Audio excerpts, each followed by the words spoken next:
one of our elderly people, they pass, strangers, like from our neighborhood. There's like, hey, Gulshan, where is Assalamu alaikum? They would go, oh, Assalamu alaikum. Bibi Khanum and all this Shafizinda is just, you know, That is the most dramatic. People around me, I couldn't speak. They didn't understand what I was saying. Kurd. Yeah, Kurd. That's Yeah. I hope. Ishani, the best Kurd I tasted, they said it was brought from Fergana by one of my students in the university. That was so good because he brought it and I said like, oh, Kurd is so hard, my teeth. But he said, no, taste it. And it was so soft because it was fresh and tasty. And Fergana mountain area is very famous. Chayhana. Very good. Ak çaynakke, ak kapak, kök çaynakke, kök kapak. No, this is why I never learned Uzbek because, you know, even this, you know, I can't even know where the sound in my mouth is coming from. You know, I can't even, I don't care. Say Karakalpakstan. Whoa, no way. You Ok can. çaynakke, ok kok kok. Kok çaynakke, kok kok kok. Gulshan, please. I just say No, it's okay. politely. We do together. No, Gulshan. We do together. Let's do it. Let's do it. Kök çayneke, Kök kapak. kop. You did it. Well done. Assalamu alaikum, everyone. Welcome back to our Silk Road Sisters next episode.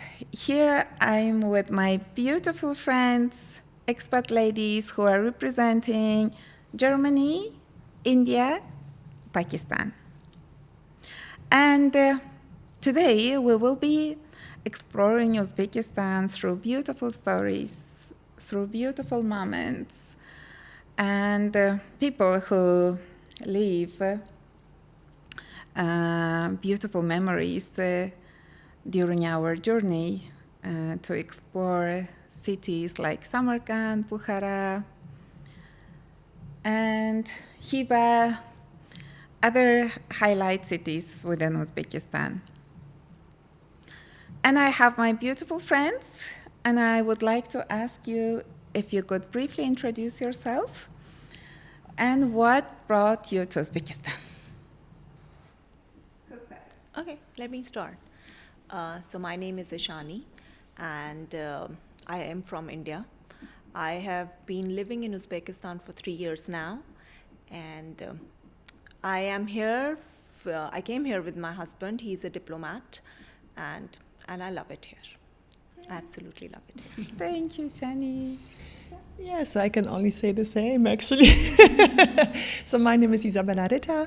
I'm from Germany and I've been living in Uzbekistan for 4 years, which is the best time of my life, I would say, Gulshan.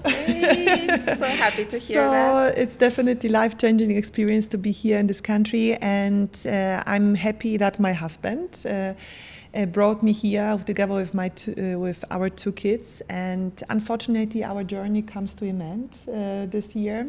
So in exactly 4 weeks, we will be on our plane back to Germany. So I'm glad to be here and share a bit of my wonderful time in We Uzbekistan. wanted to catch the moment. Catch the moment, yes. Thank you. My name is Sarah and I come from Pakistan. And we've been here the past 2 years. My husband's been working here at a private company. And again, unfortunately, we're leaving in less than 10 days, actually. Yeah. So my journey is literally in its last leg. And yes, I have loved it here. Well, I've lived in 7 countries, and Uzbekistan has been one of my favorite ones, I have to say. So glad to hear it. Thank you. Thank you, ladies. Welcome to our episode number 2. We are in the very beginning of this podcast journey, and I'm sure we will love this moments. We will love watching our podcast series from wherever we go with our next adventures, right? And thank you for coming. And ladies, how we. So we focus on travel stories, and I think travel has a unique.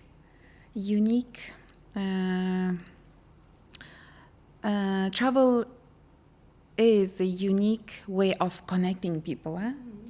We connect, and also we understand that kindness, curiosity, and sharing some moments together is a universal language. When we go travel somewhere, we see people, we see kids without language. They can help us, they can share something with us. And isn't it like a beautiful way of connection, like human connection? And it really gives us beautiful memories on the roads, wherever we go.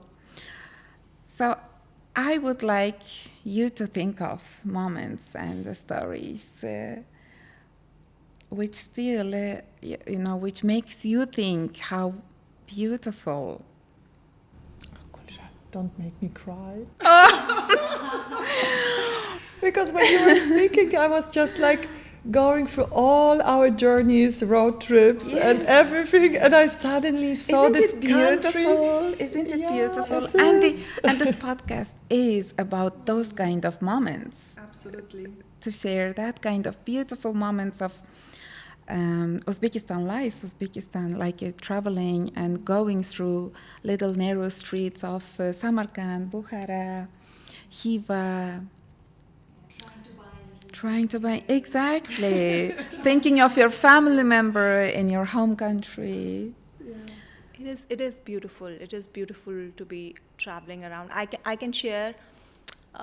It was a very small moment of connection that I had with someone, but it got me laughing. It got everyone around laughing, and it was a very beautiful moment I shared with a little girl.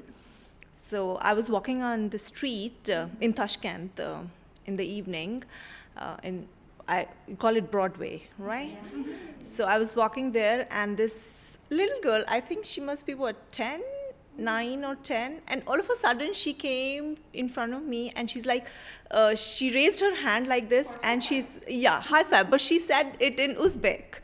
And I felt lost for a second because I couldn't understand what does she want me to do. I was looking at her, and she kept doing this, and my husband is like, she's asking you to do high five, and I did it like this with her, and I said, I'm sorry, I didn't understand. And everyone around us, it was such a beautiful, and she gave me a hug after that, and it was such a sweet moment for me because it showed me how accepting and how loving and how naturally people in Uzbekistan connect with everyone. It was such a beautiful moment. I felt at that you time. Realize in a very simple way. There was realize you don't need language for you don't that. need language to connect with people. You just absolutely don't need language. There was this smile, there was this laugh amongst everyone around us, and we connected somehow. Somehow we connected, all of us. So it was a very, very beautiful moment for me.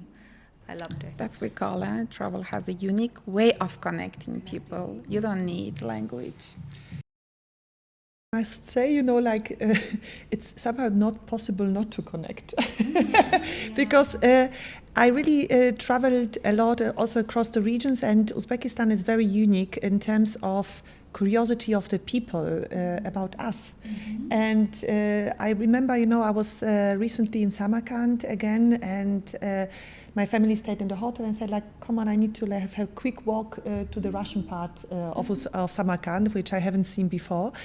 And, you go through these mahalas, and on the way, I was literally stopped 5 times by different people who were sitting in front of the doors. And the first question is always where are you from?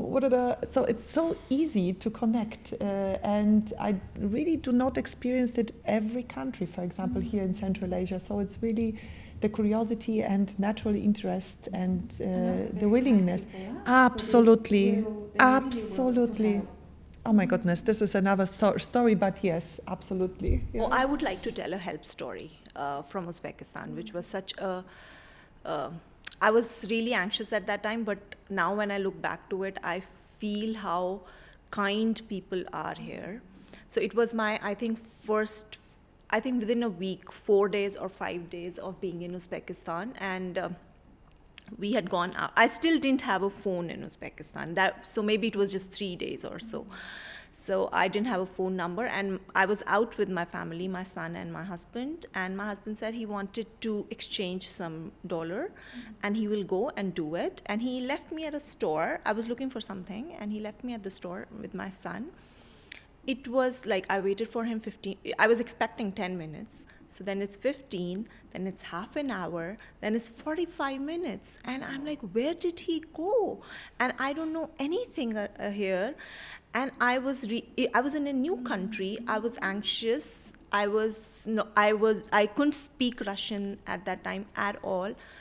People around me, I couldn't speak. They didn't understand what I was saying, but what I felt, yeah, I was really scared.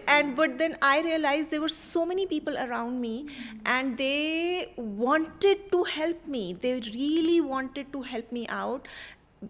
They couldn't understand what my problem was, but they really wanted to. Somebody got me a bottle of water. Shani, what were you doing? Were you crying? No, I was not crying. I was being anxious. Like, where is he? I would don't cry, have a phone. honestly.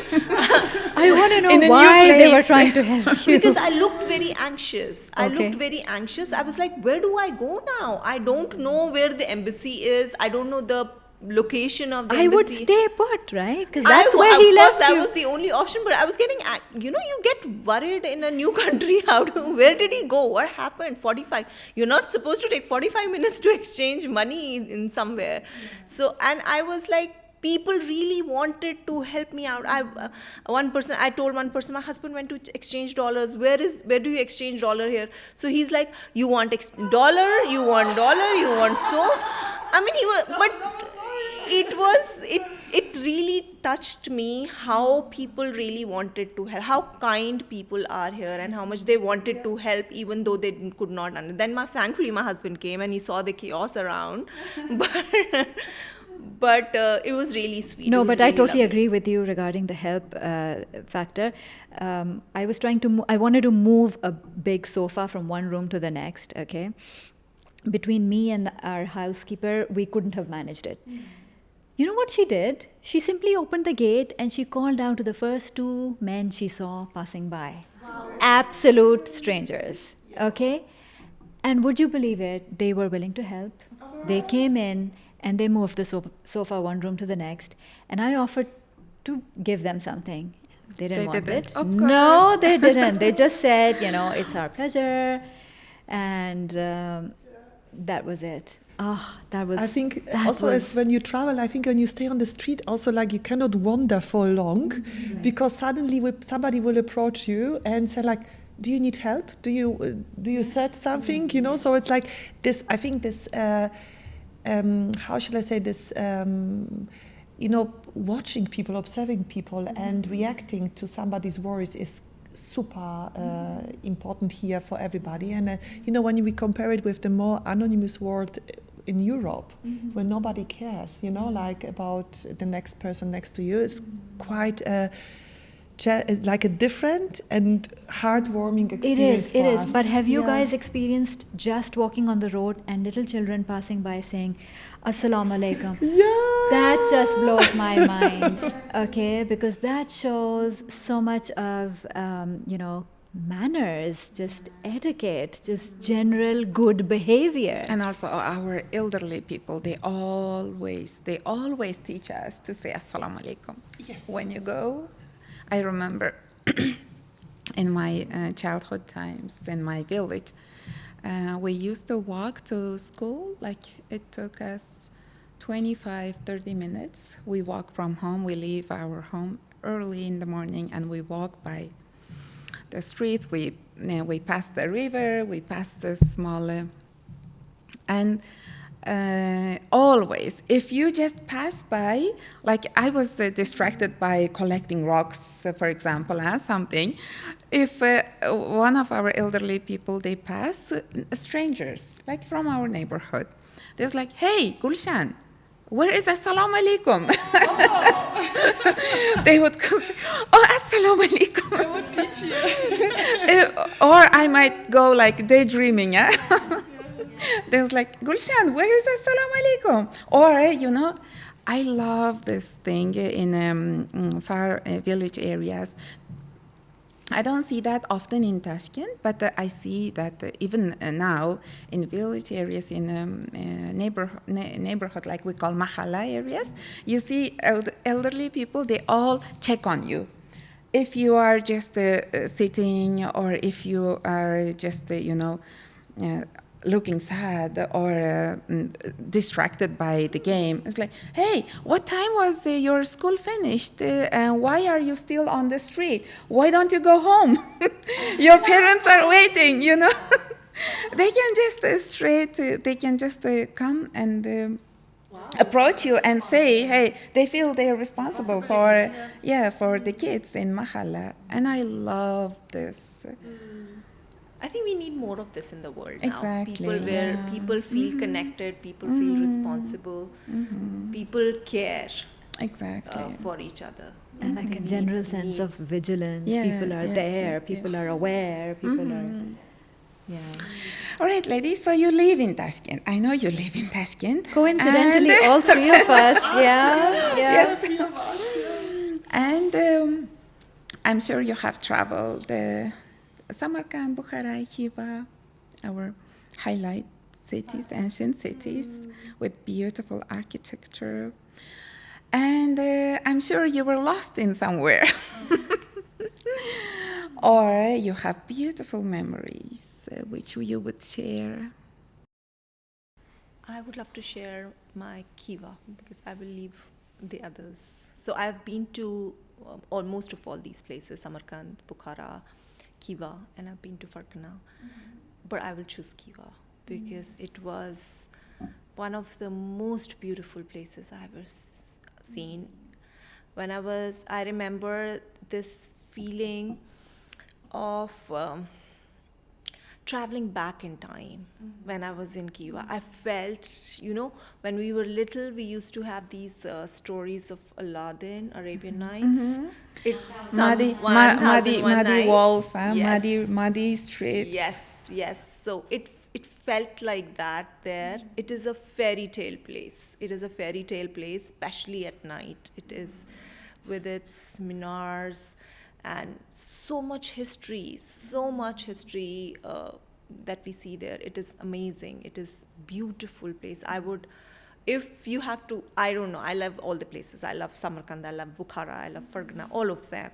But if someone would ask me, which is one place in Uzbekistan that you should go to, it would be Khiva. For me, it would be Khiva. It has left such an incredible impression on me.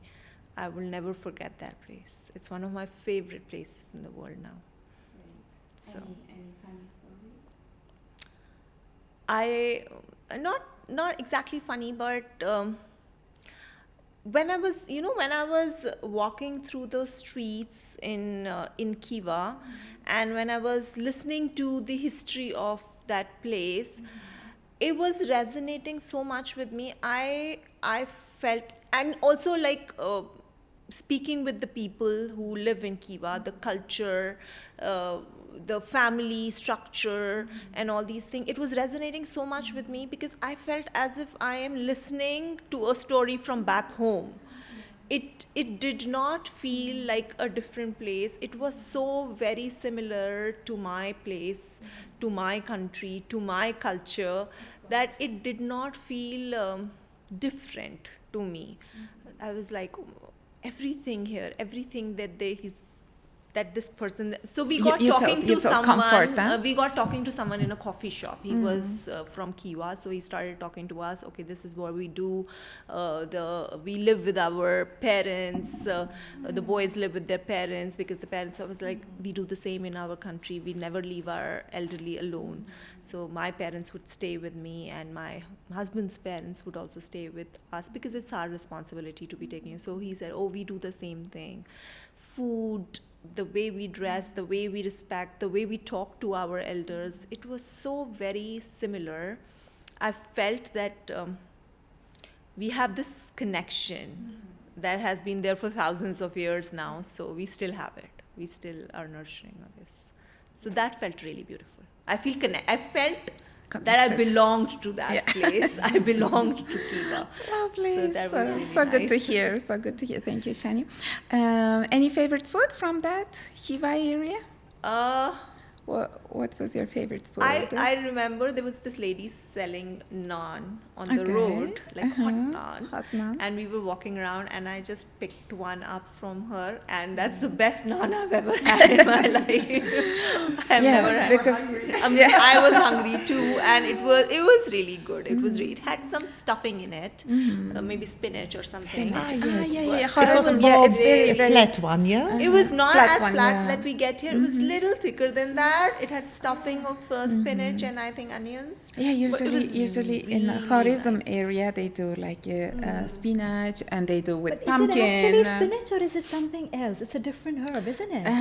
The green Because one. I remember this green pasta I really liked, and you know, Yeah. It's a shivitosh. yes. So this is so Yeah, delicious. they do with the Yeah. dill. Yes, So they there's something different use about the kitchen in Khiva. I would say it's completely different in comparison to other regions. Yeah, definitely, and lighter, I would say somehow, and different. See, I haven't been to Khiva, but do they have a version of plov there? Yes, they have, but it's really not. I would say it with less fat. It's more cooked. It's more cooked like on water, like that. Yeah. But what the funny story about Khiva, when we were there the first time. So we arrived actually. So what we did at the very beginning of our stay, it was about the first autumn break we had. So we packed our suitcase and said, okay, we need to understand and know the country we are going to leave. so we took, so we spent like our first 10 days of traveling, really going through Samarkand, Bukhara, Khiva, and then we went to the desert, castles as well around Khiva. And then I discovered this wonderful Utah camp when I went back, with our friends to stay overnight. And so at Khiva, they made a movie because you said this is like this, you felt so much of the historical places, yeah? And so they literally made a movie, like historical movie, the moment we were there. So you could watch really the film crew and all these repetitions and horse riding and Was everything. it a local movie that they were making? Probably, yeah, but later on I saw it actually on Uzbek Airways. There was this movie, showing how to behave at the airport. Inside the airplane. Yeah, inside the airplane. And I thought, this could have been this movie, yeah? Because Exactly. this is exactly, this is definitely done in Khiva. So when you watch it, when you have the occasion to travel with desert Uzbekistan areas, Airways, yeah. absolutely, the moment when they sit on the plane and you can see the wooden seats and everything. So this is Khiva, definitely. No, Khiva We have a definitely. witness. Yeah, absolutely. So that was 4 years But ago. that's a very well-made movie, actually. I've seen that one on exactly. Yeah. Airways. Yeah, It's yeah, beautiful. Absolutely. It's amazing. And I saw other countries copying it already. So Such a unique. Astana Airways. Oh, they're already. yes. I saw the same idea. Good. You know how Finnish people say that good things should be copied. Any stories? My from favorite has there? been Bukhara, Okay. and I've been there 3 times in my 2 years here. And I went there during the Biennale, and that had to be one of my favorite trips ever, because Bukhara as it is, it's a very beautiful city with the Biennale. At night, with those lights, with art pieces at every corner of every street. It was unbelievable. It was unreal, actually. Even for me, it was beautiful. Wasn't it? Yes, especially Biennale. Yeah. We had a trip together, right? Yeah. By day, it was beautiful by day. It was beautiful by night. Yeah, and this is one of the cities next to Khiva when you can really like wander around. Yeah, so it's like it gives you the space and the atmosphere. You have closed roads. You can really feel like you are in one of these Arabic fairy tale cities. Yeah, so I really, I've been several times to Samarkand, and after 2 years I returned to Bukhara and rediscovered the city actually. Yeah, it's wonderful. As on the pictures, it looks amazing. Also, yeah. Great. So, ladies, think of you are having your friends visiting you, but for a very short time, only for 2 days. Which are the cities you would bring them, like leaving your job, and no, I want you to see this place in Uzbekistan? I actually recently had the situation because I had the shortest visitor ever for 4 days, and I thought like, oh my God, she wasn't ambitious at all to see Uzbekistan. She just said, I want to see here how you live, I want to see Tashkent, your life here, that's fine. But then I thought, you can't live in Uzbekistan without seeing Samarkand. This is like, there are definitely Bukhara and Khiva, they are more beautiful, definitely as such as a cities. But I think like not seeing Samarkand with all this, with Rajasthan Square, with Bibi Khanum and all this Shahrizinda. Shahrizinda is just, that is the most dramatic part. Oh my goodness, this I don't know, I cannot see it enough in my life. I know. Yeah? And photograph it enough. Yes, every in single different moment. lighting. Yes. Ooh. Absolutely. So I say, if you want to at least see something and understand the history and so on, go to Samarkand just for 1 day, take a good guide, give, take the explanation, and then you will get a feeling of history and culture of Uzbekistan. Yeah, because I Tashkent is a very lovely city. I think it develops very quickly and in a good direction, gives us a comfort of life, and we experience so much culture here and good restaurants and going out areas and the historical place. I think the old city is developing as well in the right direction. But you have to go to the region. Exactly. You have to understand Uzbekistan. Of course. So the same thing happened with me. My brother was here with his family 4 days. My sister was here 4 days, and they were like not even kind of overlapping for 2 days. So I had to plan for them 2 separate trips for Samarkand and Bukhara, and they did like literally 2 days and 1 night trip across both the cities, and now they wanted to see a bit of Tashkent as well. So we ended up doing that. My sister-in-law actually used to live in Tashkent as a child. Oh. Her father was our first ambassador from Pakistan in Uzbekistan. And so she had lived here as a child, and she had memories from back then. And she kept comparing, and she said it's unbelievable how much exactly. the city has changed. So she especially really with wanted this new Uzbekistan, it's just... And they used to stay at the Hotel Uzbekistan. That was their home for the longest time when they had first arrived. So she wanted to go see that. It was like a different thing for her altogether. But yes, my brother and my sister enjoyed themselves a lot. This country has a lot to offer. Great. How about you, Ishani? For 2 days, if someone is coming, I would keep them in Tashkent. Because no doubt Samarkand, like she said, has a lot to... It is one of the most historical places. Like if I have to compare it with my country, it's equally historical. There is so much history in Samarkand and Bukhara. But if it is just 2 days, I would keep them in Tashkent, because again, Tashkent it has everything that it can one wants when you are traveling. It has cafes. It also has a little bit of history there in Tashkent. It's a great mix. It is a mix of everything. I feel Tashkent is a great example of what Uzbekistan is like. It is a mix of everything. It's a mix of a little bit of modern, it's a little bit of culture, a little bit of history. Everything is here in Tashkent. You find every cuisine, anything you want to eat. Anything, everything. You don't want to eat something, you want to eat your own kind of food, you will find. You want Indian, there is so much of Indian. Or you want Greek food, Tashkent has Greek food. You want any kind of food, Georgian food, you have that. Cafes. Good Georgian food. So good Korean restaurants. Everything in Tashkent. It's like the local people would cook. Yeah. So this is So So they put their soul in it. Absolutely, but not to forget chorsu. I think like Chorsu. before chorsu, Yes. it's You can spend 2 days Yeah. in Chorsu only. yeah, absolutely. And to be honest, before they even leave Tashkent to go to Samarkand, also like before you leave, you have to go to Chorsu and you have to go to Beshkozon, because I think like the Beshkozon Chorsu. plov. Yeah, because this is like you will always experience plov cooking somewhere else, or you will always see bazaars somewhere else, but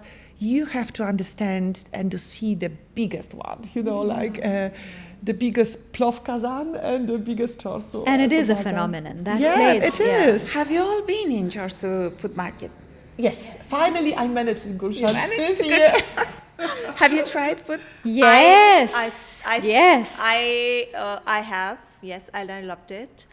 But I remember the first time when I was here it was the first month, and one of my friends, she is an Uzbek married to an Indian, so she lives in Delhi, but she was traveling back to her parents here in Tashkent. So she took me to the food market in Chorsu. That was my first time, and I can still feel how I felt at that time. I was like, oh my God, this is huge. That was my first experience of Chorsu. That was the first place she took me in Chorsu, before taking me to the fabric and through dry fruits and to it. That was amazing. That was one of the best experiences of Chorsu. The smell, the food. Yeah. But did you actually eat some of those things as well? A little bit of it. Because initially one is a little bit hesitant. I Let's tried. just She say. said it's okay. Took me a few trips to the Chorsu to finally start braving Yeah, some but of you that know, food. I trust Honem because I feel Honem cannot be dangerous. It's like it's dough with How about potato. shashlik? It's right away in front of your eyes. Yeah, I could recommend shashlik. Eat shashlik. probably and we should and do some it. dodgy red sauce, but that's okay. That's okay. That's okay. Whatever is in it, it tastes amazing. It tastes amazing. No. And I tried that. I had seen it for the first time. I felt like a child. That apple thing that is covered in candy. I don't know what it is called, but she said you have Almakant. to try this. I I never it tried for it the either. first time there. Does And I was it- like, what is it? What's it called? It is nothing. Is it sugar or is it more like gourd? Sugar? No, it's sugar covered apple. Okay. I covered, thought it was but it's- caramel covered. It's a very unique taste. It tastes. Yes, it is really good. And that was also my first time of trying. She made me try kurt. For the Oh, that's how- yeah. Kurt. Yeah, kurt. That's yeah. I hope I'm Ishani, right, the so. best quart I tasted it was brought from Fergana by one of my students in the university. That was so good because he brought it and said like, oh, quart is so hard, my teeth. But he said, no, taste it. And it was so soft because it was fresh and tasty. Yes, and Fergana mountain area is very famous making curd. absolutely. So that was really the best curd experience That's where I they had. used to use them, right? Yeah. They used to make those kurd balls and just take them along with them Take to them along. travel. Yeah. They're supposed to stay good for a long time. Yeah. It was our favorite snack on the, especially when we traveled with my dad. It was our best, and that's the must, snack if you are packing travel pack. That's the first snack to help if you're feeling nausea or something. Like motion sick, you have to. Because it gives you like this It's- is so it's really- salty yeah. and it's like shock. It's like senses. All senses are awakened then. Yeah. Right. Yeah. I will keep it with me on So you Saturday. snap out of Yes, your During please. nostrils. Zamin. Oh, good. Yeah, so travel Have you been in sickness. Zamin? No, I'm not. I'm gonna go. I'm excited. That's our Switzerland in Uzbekistan. And this is the season to go, Season, right? exactly. Now it's the best time to Are you go going for the to run? see Zamin. No. Okay. I'm going to lie Zamin down and Ultra. relax and enjoy the Okay. scenery. The scenery. Yeah. People say that it's our Switzerland. It's our Switzerland in Uzbekistan. Talking about food, ladies, so what would be your favorite food you could eat every day? Or you could try to make it when you leave Uzbekistan? You could take a recipe and you wanted to try when you feel like Uzbekistan sick. Gulshan, I know what I want to say, but I don't know the name. Kurtop. With the patter?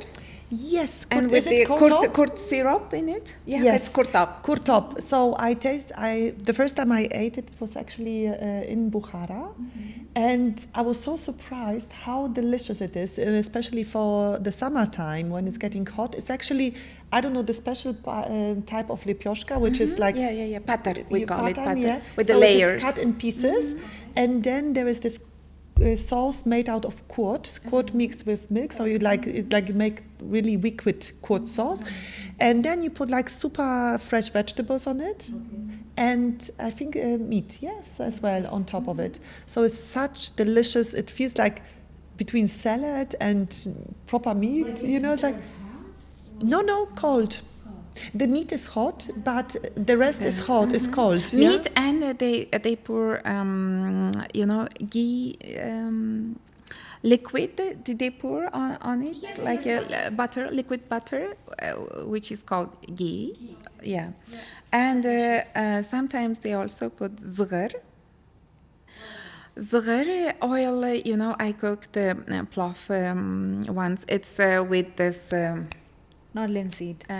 Yes. Is it linseed? Yes. Zghar. Okay, because I've seen written zigarosh, Zigarosh, and yeah, I've always wondered what that was. Yeah. Now I know. But Sarah, you can taste it still here in Tashkent. There Yes, are two yes, I know. restaurants, Yes. kurtop. But kurtop is actually from Tajikistan, so it's very Exactly. Sorry. Tajikistan. Yes. Sorry for that. Because No, it's okay. We are already making it like Uzbek food. No, everywhere they are serving it. Even in national cafe or restaurants, there is a kurtop. Is it a national? At least put Tajik food. So yes, we are owning it now. Yes, definitely. So it's part of the cuisine in Bukhara. We share this. One of my friends from Surkhandarya, who invited us for her place, and she made I will make original Surkhandarya food for you. So what is it? Kurtap. Is it? Isn't it supposed to be tandoor? No, of course. No, tandoor, they always have it. It's like must food on the table, Everywhere, tandoor. everywhere. Especially Surkhandarya, Kashkadarya. But she said kurtap. I was like, how come it's your original? Like she said, it's her childhood food. So they made it all the time, especially in summertime. I was like, isn't it Tajik? So we share. Ladies, Tajikistan, Kazakhstan, So would you say Uzbekistan. that shashlik is also shared by all the countries in the region? I think so, of It course. is. Yeah. However, See, Kazakh and I people, they have- say best shashlik you can taste in Kazakhstan. Okay, We say I've no, had- best shashlik in Uzbekistan. No, I've had shashlik in a lot of places, okay, but I have, and in a lot of places within Tashkent and Uzbekistan, but I have this one place. It doesn't even have a name. Really? Yeah. It's nameless, it's just there on the road. It's just like a little room. That's where the husband and wife are cooking. They live upstairs, okay? And they'll just give you a table and chairs, and they'll give you the hottest, the tastiest. Great. Oh, the yummiest, Can we have the juiciest yes? shashlik We need the location. ever. Okay. Please, next time when and you this is from visit someone them. who's had a lot of But still in Tashkent, yeah? in So Tashkent. okay, cool. Very You have close. to give the I'll location. I'll of share this you the place, location. because shashlik is the food that I would love to take from here. I love shashlik. Would you also try to make it when you I go? would love to learn to make. Then we recommend you take spices. I would take Shashlik spices. Shashlik Because spices special. from here. shashlik I have spice you can order take. for 1 kilo plof spices, To take with you? For take with me, because actually a lot of the visitors, whoever comes, they are very reluctant at the beginning. They don't know what to expect, and at the end of the journey, they are buying everything like crazy.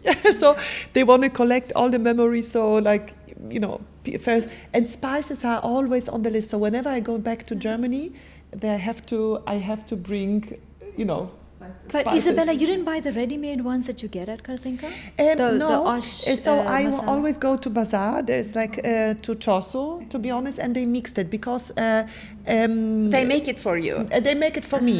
So I always say okay, so just show me what are the ingredients for plov, and then and you can somehow add or choose whatever. I haven't tried it yet. I want to Absolutely. try it this way because I Yeah. think this would be more authentic plov. I tried Absolutely. with this kurzinka, and it was good. It was good. There's no doubt it was good. But I think when you do it this way, the more authentic way of exactly. doing it, you can get more authentic results. So Absolutely. I would love Yeah. to get more. I would And like it to try smells. this one. Oh my goodness, that's I would amazing. want- You need the smell. You You need the this. smell. So actually, my suitcase was really like having this,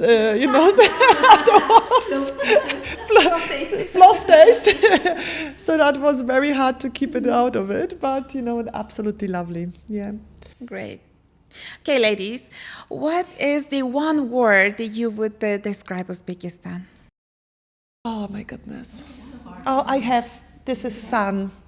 Sun. Because whatever I close my eyes and think about Uzbekistan, I just see a sunny yellow place, or just, I wouldn't say it's desert because it feels so, I don't know, it has something negative, yeah? So we lack for water, but it is not like here. It's like you have this sand, this yellow sand, full, and the sunshine putting on it, yeah? So it's like absolutely sun. Yeah.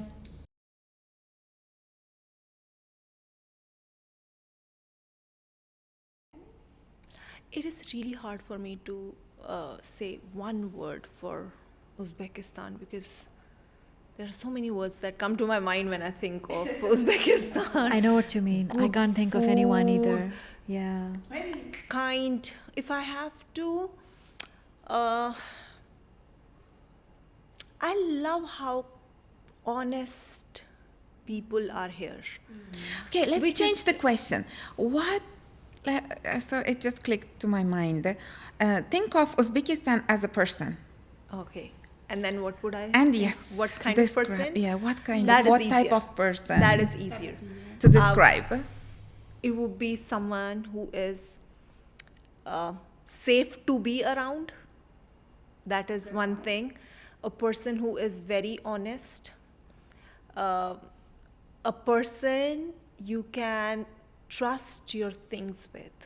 Like I would never in no part of the world, I have traveled so many places, but in no part of the world will I ever leave my handbag with my passport, with my wallet, with my everything on my seat and go and move around. Yes. And I can't even see my bag because I've moved so much around away from that bag. And when I come back to my seat, Yeah. It's that still, bag yeah. is still Yeah, there. yeah. It would not 100%. be touched. Yeah. So so it would be an honest, kind, and a safe person to be. That is what I Thank would you. describe That's- Uzbekistan as. So Yeah. lovely to hear. Yeah, I feel that safety also in terms of letting our children be out and about at any time of the day or night, and even for ourselves. I mean, I could be walking at night outside, and there is no fear of anyone troubling me or following me or watching me for no reason or trying to harm me or trying to steal from me. So I feel like it's a very, very safe place to be, and I really, really sincerely hope that it continues to be so, because a lot of places in the world used to be safe in the past and are not anymore. I hope Uzbekistan doesn't go the same way. So really, my best wishes for this place. I don't know how you've maintained it, but good job. And what comes to my mind is like, I don't know how to describe it in one word, but I have a feeling like the heart of Uzbek people is like a heart of a child. Pure. Yeah? So this is what, probably comes with the safety and trust and everything. So this simplicity and the open-hearted and at the same time so absolutely understanding. Yeah, so this is like Or there is willing to understand. willing to understand everyone. and solution driven. So there is I never, there's like I don't know, perhaps I was lucky, but I was really never confronted with people who are focused so much on problems. They would never blame you if something happens. They even like try to calm you down and help you and solve your problems. And by solving the problems, what I love is really the spontaneity and flexibility. Yeah.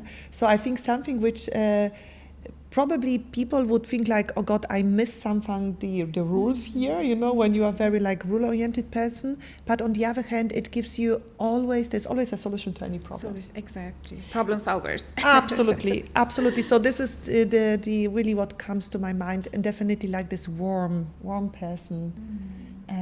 Warm and problem solvers. Absolutely. And relaxed. I Relaxed, find that the atmosphere is of peace, exactly, and that is super hard to find in a lot of other places. You just have to be walking on the street or going on the road, and you'll see people minding their own business, doing their own thing, and at a very gentle pace. There's no sort of rush or anger or unnecessary frustration on the roads even. It's just very calm. I love that. You naturally slow down here, definitely. Yeah. Great. Thank you.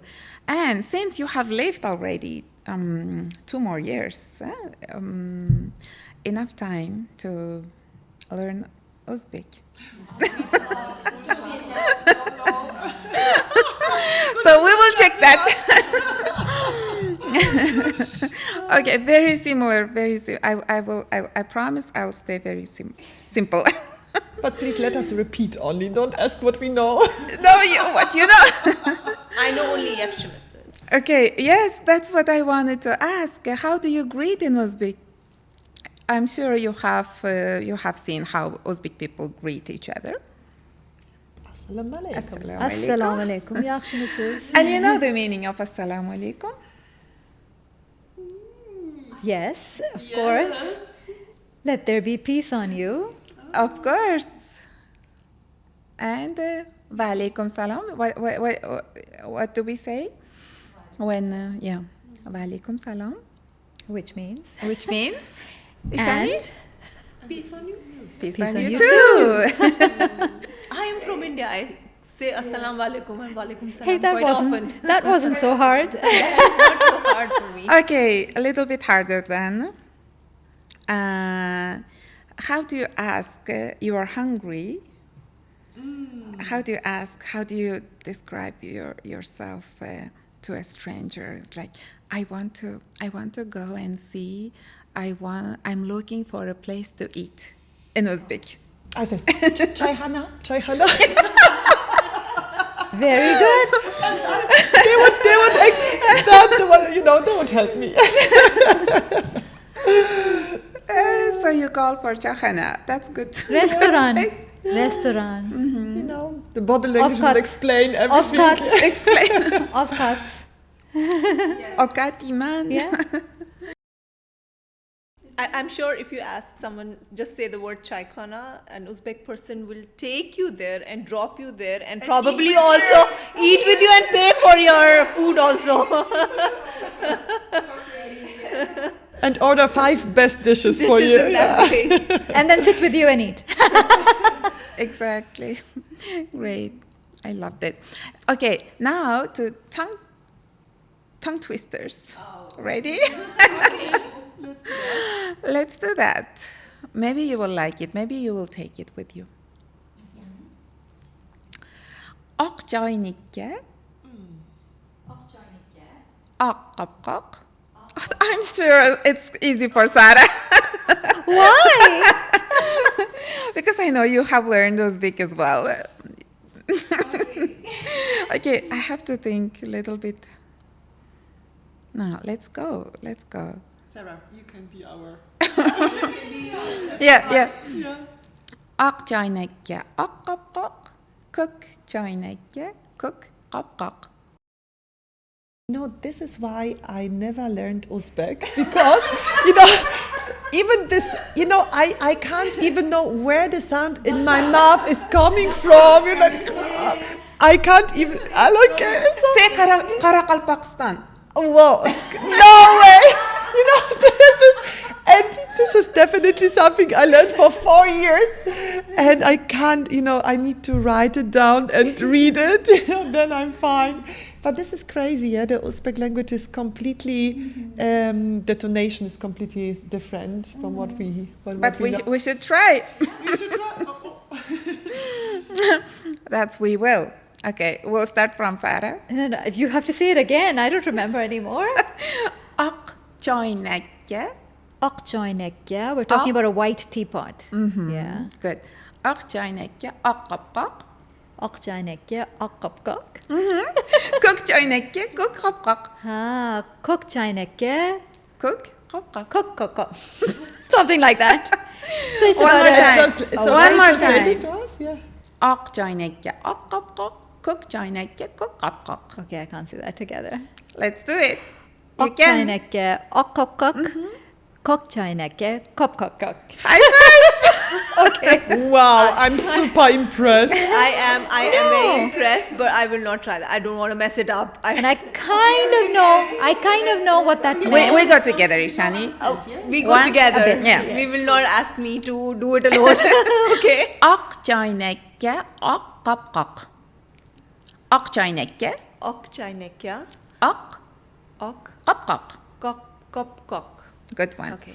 Kukçoynekke, Kokçaynekya, kuk, kok, kapkak. kok. Okay. See? Okay. Now, let's go. Akçoynekke, akkapkak. Okçaynekya, kok, Kok. Kukçoynekke, kukkapkak.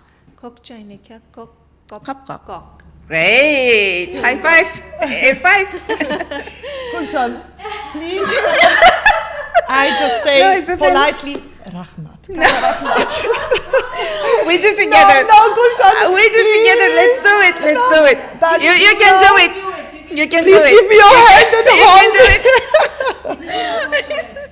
You can do It's it. like jumping into the deepest, coldest Ocean. water in the ocean. Come on. Akçoynekke, Akçoynekke, akkapkak. akkapkak. Kukçoynekke, Kakçoynekke, kukkapkak. kapkak. Great. Now, all together. Akçoynekke, akkapkak. Akçoynekke, akkapkak. Great. Kukçoynekke, Kakçoynekke, kukkapkak. kapkak. You did it. Well done. This is like the Well done, baptism lady. Uzbek. The initiation. Oh, this Now you've is- been Can you initiated. believe, word to word for 4 years for that? Thank you, ladies. Thank you. Thank you so much. You did it. You made my day as well. And I love having this podcast. You know why? I feel so proud of my country as well. It just makes my day, and I love hearing your stories, hearing your words. That was the reason we started this podcast. I wanted to keep, and also I want to put it on YouTube and everywhere, so people, ladies especially, who are struggling in making decision. Do I have to follow my husband's career? Do I have to, is Uzbekistan worse to go and live with my family? Gulshan, What would you advise to them? It would be one of the best decisions you would Exactly, make. isn't yeah, it? absolutely. And I'm just thinking about what we just said, and we just touched the surface. Yeah, so what you can experience, what you can see, and what Uzbekistan is actually like. And I could, really, I could alone talk for an hour at least, just to describe. Everything, how beautiful experience we collected throughout the time here. And, because exactly, when this discussion was on our table, actually, to come to Uzbekistan, nobody knows where Uzbekistan is actually in Europe, but for us, it was always a decision like to make, shall we not go, what can, what can be expected there. And as you said, Ishani, it was the most beautiful time of our life here, as I said in the beginning of the podcast. And it's not only Samarkand, Bukhara, Khiva, there's also Temes, there are Nuratau, there is Fergana, Zamin, there is Aralsi, there is Muinak with this wonderful festival taking place there. There is, and the connection to other countries here, to other Stan countries, it's like the door is open to discover the whole Central Asia with all the beauty and each of every, I know we are talking about Uzbekistan, but just like a sneak preview to other countries. We love our neighbors. Absolutely, and there is so much to discover, and every single country is so unique, yeah. And I was recently in the mountains hiking in this, spring beauty of Uzbekistan. I was feeling like an Alice in Wonderland with the high, with the little turquoise lakes in the middle of the mountains. Super high, plants around me, and I said like, Jesus Christ, every single year I discover this country in a different way, and there is no end towards it. So really, like, if you feel like, what will I do for a few years in Uzbekistan? I would say just give me a call and I give you a good list to discover. Great. Definitely. Listen, ladies who are watching us. Yes. No, and we will leave Isabella's contact here. I feel like it's also quite an eye opener for a lot of people who don't know what they're coming into, and or have false notions about the place. Maybe it's very underdeveloped, or it's people are not nice or not modern enough. But I think all of that gets kind of disbanded once you come here, because it's just a few moments. Yes, the first absolutely. impression, And then everyone, the first impressions are amazing. So, yeah, I would say Just come. Just come. And discover. Yeah, absolutely. Discover. Just come to Uzbekistan. It's beautiful. So thank you, ladies. I'm so happy. I'm so grateful to know you, to have you in our this episode of Silk Road Sisters podcast, and I'm so grateful for your shared thoughts and stories and the moments. And I'm sure you will treasure these memories. You will keep it.